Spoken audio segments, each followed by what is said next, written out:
खुलुमबाय बेयो बड'लेण्ड इंखं टेलिभिजन दिनै 28 मार्च 2022 समबारखालि सानसेनि बरादखौ नोंथांमोननि खाथियाव लाबोदों आं सदानन्द दैमारिया।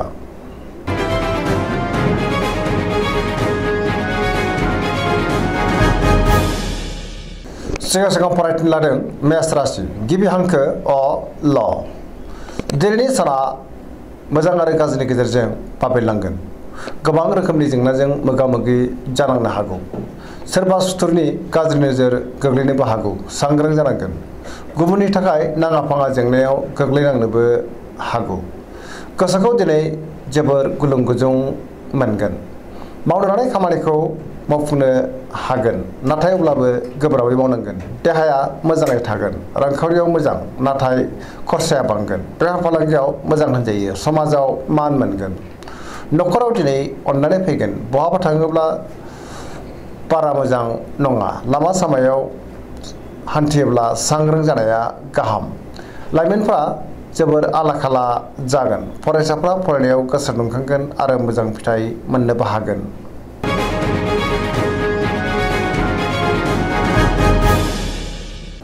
वृष राशि गिबि हांखो इ उ ब।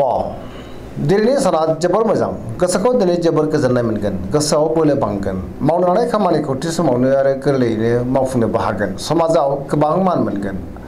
रांखावरियाव जोबोर मोजां। मोननो गोनां धोनखौबो मोननो हागोन। आरजिनाय धोनखौबो दोनथुमनो हागोन। बेफार फालांगियाव जोबोर मोजां मुलाम्फा मोनगोन। बहाबा थाङोब्ला जोबोर मोजां आरो मोजाङैनो हान्थिनोबो हागोन। न'खराव दिनै बिसि-फिसायनि गेजेराव अननानै फैगोन। बिदा-फंबायजों मोजां सोमोन्दो थागोन। देहाया मोजाङै थागोन।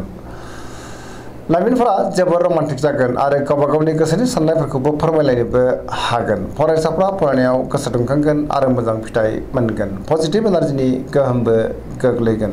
गोसोनि साननाय आरो लुबैनाया मोगथाङाव जाफुंगोन। सरासनस्रायै दिनै साना जोबोर मोजां आरो मोजाङैनो बारग'लांगोन।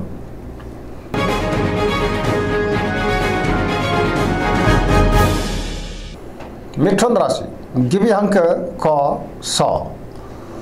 दिनैनि साना जोबोर मोजां। पजिटिभ एनार्जिनि गोहोम गोग्लैगोन। सिगांनि बबेबा जेंनाखौ दिनै गोरलैयैनो सुस्रांनो हागोन। गोसोखौ जोबोर गोजोननाय मोनगोन। जेरावबो देरहासार जागोन। गोबां खामानिखौ दिनै गोरलैयैनो मावफुंनो हागोन। देहाया मोजाङैनो थागोन। अब्लाबो नाथाय जानाय-लोंनायाव सांग्रां जानांगोन। रांखावरियाव जोबोर मोजां। मोननो गोनां धोनखौ मोननो हागोन। बेफार फालांगियावबो जोबोर मोजां मुलाम्फा मोनगोन। न'खराव दिनै अननानै फैगोन। समाजावबो गोबां मान मोनगोन। मावनो लानाय खामानिखौ थि समावनो मावफुंनोबो हागोन। गुबुननि हेफाजाब मोनगोन। बहाबा थाङोब्ला दिनै जोबोर मोजां आरो मोजाङैनो हान्थिनोबो हागोन। गोसोनि बोलोआबो बांगोन। गियाननि आंखाल जानाय नङा। लाइमोनफ्रा जोबोर रमान्टिक जागोन आरो गोसोनि साननायखौ फोरमायलायनोबो हागोन। फरायसाफ्रा फरायनायाव गोसो दुंखांगोन आरो मोजां फिथाइ मोनगोन। गोसोनि साननाय आरो लुबैनायफ्रा मोगथाङाव जाफुंगोन। धोरोमारि बिथिङावबो दिनै गोसो दुंखांगोन।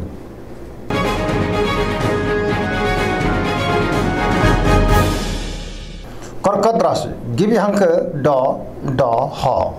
दिनैनि साना मोजां आरो गाज्रिनि गेजेरजों बाबेरलांगोन। गोसोखौ दिनै जोबोर गुलाय-गुजाय मोनगोन। मावनो लानाय खामानिखौ मावफुंनो गोब्राब जागोन। रांखावरियाव बारा मोजां नङा। बेफार फालांगियावबो बारा मोजां नङा। गोबां खहा जानांनो हागौ। मोननो गोनां धोनखौ दिनै मोननो गोब्राब जागोन। देहाया मोजाङै थागोन। गुबुननि हेफाजाब लानांगोन। गुबुननि गोसोखौ दिनै बोनो नाथाय गोब्राब जागोन। न'खराव बिसि-फिसायनि गेजेराव अननानै फैगोन। बिदा-फंबायजों मोजां सोमोन्दो थागोन। गोसोनि साननायफोरा देबोर नांनोबो हागौ। समाजाव बयजोंबो गोरोबनो रोंनाय नङा। लाइमोनफोरनि गोसोआ दिनै जोबोर आला-खाला जागोन। नेगेटिभ एनार्जिनि गोहोमबो गोग्लैनो हागौ। सांग्रां जानांगोन।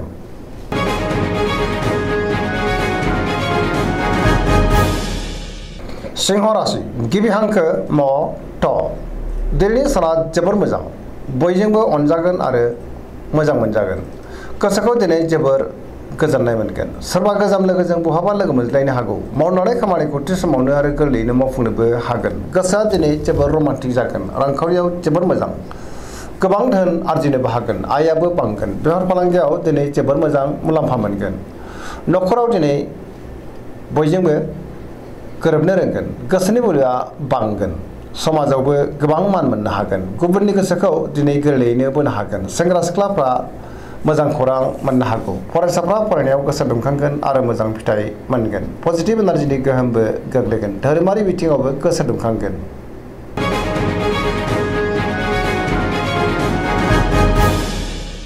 कन्या राशि गिबि हांखो प ट दिनैनि साना बारा मोजां नङा सुथुरा बांनो हागौ सांग्रां जानांगोन मोनफ्रोमबो बिथिङावनो माबा नङा माबा मोनसे हेंथा नुजानोबो हागौ गोग्गो आरो गोथों साननो रोंनाय नङा गियाननि आंखाल जागोन नेगेटिभ साननाय फैगोन रांखावरियाव मोजां गोबां धोन आरजिनो हागोन बेफार फालांगियावबो मोजां होनजायो सोरबा गोदान सुबुंजों बहाबा लोगो मोनज्लायनो हागौ न'खराव दिनै अननानै फैगोन बिमा बिफानि अननाय आरो बोरखौ मोननो हागोन फरायसाफ्रा फरायनायाव गोसो दुंखांगोन आरो मोजां फिथाइ मोननोबो हागोन सेंग्रा सिख्लाफ्रा गोसोखौ दिनै जोबोर उसाव बादाव मोनगोन आरो जोबोर आला खाला जागोन समाजाव मान मोनगोन देहाया मोजाङै थागोन अब्लाबो नाथाय जानाय लोंनायाव सांग्रां जानांगोन गोसोनि साननायफ्रा देबर नांनोबो हागौ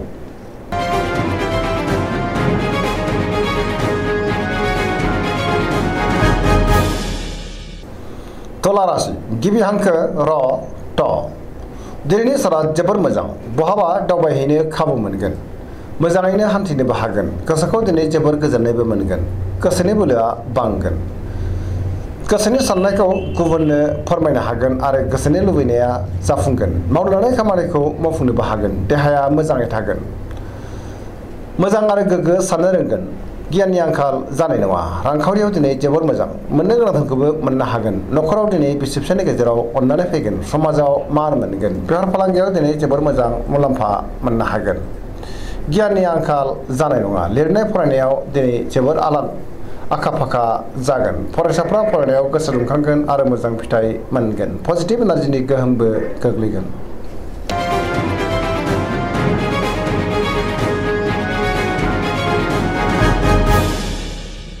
वृश्चिक राशि गिबि हांखो न स दिनैनि साना बारा मोजां नङा गुबुननि अननाय आरो अनसायनाय मोननो गोब्राब जागोन सोरजोंबा एना एनि जानोबो हागौ मोननो गोनां धोनखौ मोननो गोब्राब जागोन गोसोनि बोलोआ लोरबां जागोन जेरावबो गोजोनै थानो हानाय नङा गोसोखौ दिनै जोबोर उसुखुथु मोनगोन माबा नङा माबा मोनसे हेंथा फैनो हागौ सोरबा लोगोनि हेफाजाबखौ मोननो गोब्राब जागोन सोरजोंबा रायखोमा जानोबो हागौ गोसोआव नेगेटिभ साननाय फैगोन मावनो लानाय खामानिखौ थि समावनो मावफुंनो गोब्राब जागोन गोसोनि बोलोआ लोरबां जागोन समाजाव नाथाय मान मोनगोन गुबुननि गोसोखौ बोनो हायाब्लाबो गावनि गोसोनि साननायखौ फोरमायनोबो हागोन रांखावरियाव मोजां बेफार फालांगियावबो मोजां होनजायो देहाया मोजाङैनो थागोन गुबुननि थाखाय नाथाय नाङा फाङा जेंनायाव गोग्लैनांनोबो हागौ सांग्रां जानाया गाहाम फरायसाफ्रा दिनै फरायनायाव गोसो दुंखांगोन आरो मोजां फिथाइ मोनगोन लाइमोनफोरा जोबोर रमान्टिकबो जागोन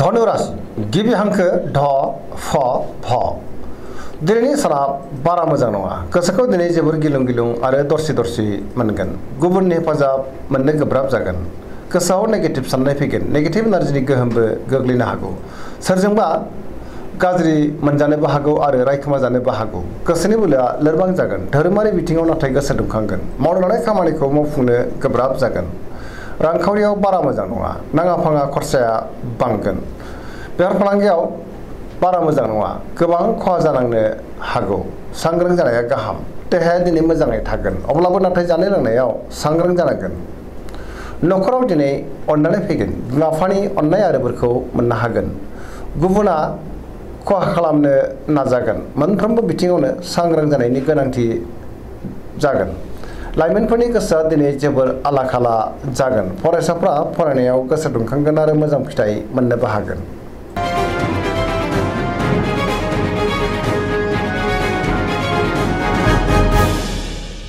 मकर राशि गिबि हांखो ख ज दिनैनि साना बारा मोजां नङा मोनफ्रोमबो बिथिङावनो सांग्रां जानांगोन बयनिफ्रायबो हरखाबै गाज्रि खौरां फैनोबो हागौ गोसोखौ दिनै जोबोर गिलुं गिलुं आरो असान्थि मोनगोन देहाया मोजाङै थागोन गोसोनि साननायफ्रा नाथाय अब्लाबो देबर नांगोन रांखावरियाव मोजां नाथाय अब्लाबो खरसायाबो बांगोन बेफार फालांगियाव मोजां होनजायो गुबुनजों मोजां सोमोन्दो लाखिनो गोब्राब जागोन गुबुना खहा खालामनोबो नाजागोन सोरजोंबा रायखोमा जानोबो हागौ मावनो लानाय खामानिखौ मावफुंनो हागोन नाथाय अब्लाबो नेगेटिभ एनार्जिनि गोहोम गोग्लैगोन आरो माबा नङा माबा मोनसे हेंथाबो फैनो हागौ लाइमोनफोरनि गोसोआ दिनै जोबोर आला खाला जागोन गोसोनि साननायखौ गुबुननो फोरमायनो हागोन।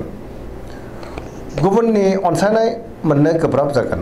धोरोमारि बिथिङाव नाथाय गोसो दुंखांगोन आरो मोजाङै सिबिनोबो हागोन।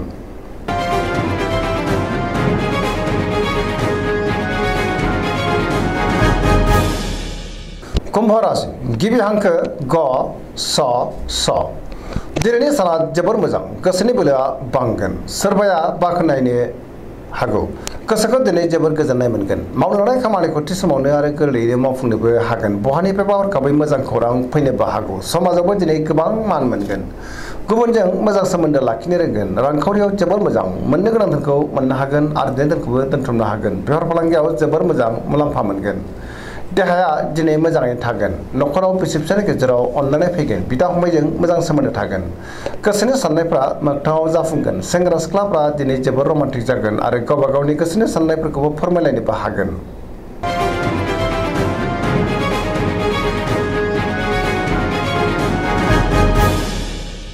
मीन राशि गिबि हांखो ड स दिनैनि साना बारा मोजां नङा। गोबां मोजां खाबुफोरा एरायलांनो हागौ। माबा नङा माबा मोनसे गाज्रि खौरां मोननोबो हागौ। गोदान खामानियाव आखाइ होजेननो गोब्राब जागोन। गोसोखौ दिनै जोबोर उसुखुथु मोनगोन। गोसोनि बोलोआ लोरबां जागोन। देहाया बारा मोजां थानाय नङा। गोबां रोखोमनि देहायारि जेंनाजों मोगा मोगि जानांनोबो हागौ। सांग्रां जानांगोन। रांखावरियाव जोबोर मोजां। बेफार फालांगियावबो जोबोर मोजां। न'खराव अनलायनाय फैगोन। गोसोआ दिनै जोबोर आला खाला जागोन। लाइमोनफ्रा गावबा गावनि गोसोनि साननायखौ फोरमायलायनो हागोन। गोसोनि साननायफ्रा नाथाय देबोर नांगोन। नेगेटिभ एनार्जिनि गोहोमबो गोग्लैनो हागौ। सांग्रां जानाया गाहाम। दिनैनि राशि फरायनाया एसेनोसै। जोबनायाव बेखौनो खावलायो जाहाथे नोंथांमोना सानफ्रामबो जोंनि बे बड'लेण्ड इंखं टेलिभिजनखौ नायबाय थायो आरो साबस्क्राइब खालामो, लोगोसे लाइक खालामो आरो शेयार खालामो। एसेनोसै, गोजोन्थों।